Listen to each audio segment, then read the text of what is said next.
70 થી 80 જેટલા રત્ન કલાકારોએ પોતાની આર્થિક પરિસ્થિતિના કારણે જીવ ગુમાવવો પડ્યો। તાત્કાલિક અસરથી આ રત્ન કલાકારોને અને હીરા ઉદ્યોગને બેઠો કરવા માટેની જે માંગણીઓ છે એના માટે અમે લડત ચલાવતા હતા। સુરતનો હીરા ઉદ્યોગ એ સમગ્ર ભારતમાં નહીં પણ વિશ્વમાં વખણાયેલો ઉદ્યોગ છે, પરંતુ છેલ્લા 2 વર્ષથી જે પ્રકારની મંદીના માહોલની પરિસ્થિતિ ઊભી થઈ છે એના કારણે છેલ્લા 2 વર્ષમાં તમે જો તો 70 થી 80 જેટલા રત્ન કલાકારોએ પોતાની આર્થિક પરિસ્થિતિના કારણે જીવ ગુમાવવો પડ્યો। એ પ્રકારનું પરિસ્થિતિનું નિર્માણ થયું છે। સુરત શહેર કોંગ્રેસ સમિતિ અને ગુજરાત પ્રદેશ કોંગ્રેસ સમિતિના અમારા સંસદ સભ્યશ્રીઓ હોય, ધારાસભ્યો હોય, એમણે ભારત સરકારને, રાજ્ય સરકારને ધ્યાન દોરીને આ માનવતા અને લાગણી અને ભાવનાત્મક રીતે જોડાયેલો આ મુદ્દો છે અને તાત્કાલિક અસરથી અમારી 5 થી 6 જેટલી માંગણીઓ છે એ માંગણીના અનુસંધાનમાં તાત્કાલિક અસરથી આ રત્ન કલાકારોને અને હીરા ઉદ્યોગને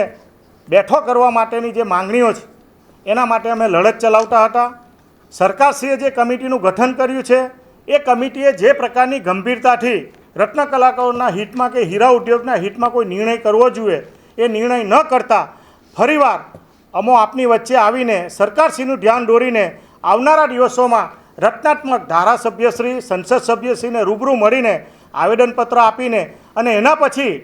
કોઈપણ પ્રકારના પગલાં ન લેવામાં આવે તો મુખ્યમંત્રીશ્રી કે બીજા પણ એવા કાર્યક્રમો આપીને સુરત શહેરના જે કોઈ રત્ન કલાકારો છે એના હિતમાં આવનારા દિવસોમાં લડત ચલાવવાના છે। અને એ અનુસંધાનમાં ભારતીય રાષ્ટ્રીય કોંગ્રેસ, ગુજરાત પ્રદેશ કોંગ્રેસ સમિતિ અને સુરત શહેર કોંગ્રેસ સમિતિના વતી લોકોને પણ આહવાન કરીએ છીએ કે જે શ્રેષ્ઠીઓ સુરત શહેરને ઊભું કરવા માટે હીરા ઉદ્યોગ જે તમારી ચમક છે અને હીરા ઉદ્યોગે પણ આ સુરત શહેરને મોટું નામ આપ્યું છે, તો એના માટે આપશ્રી પણ આ સમિતિમાં આવો અને જે કોઈ આપના સૂચનો હોય અને રત્ન કલાકારોના હિતમાં તમે લડતમાં ઊભા રહ્યો એના માટેની અમે આજે પ્રેસ કોન્ફરન્સ રાખવામાં આવી।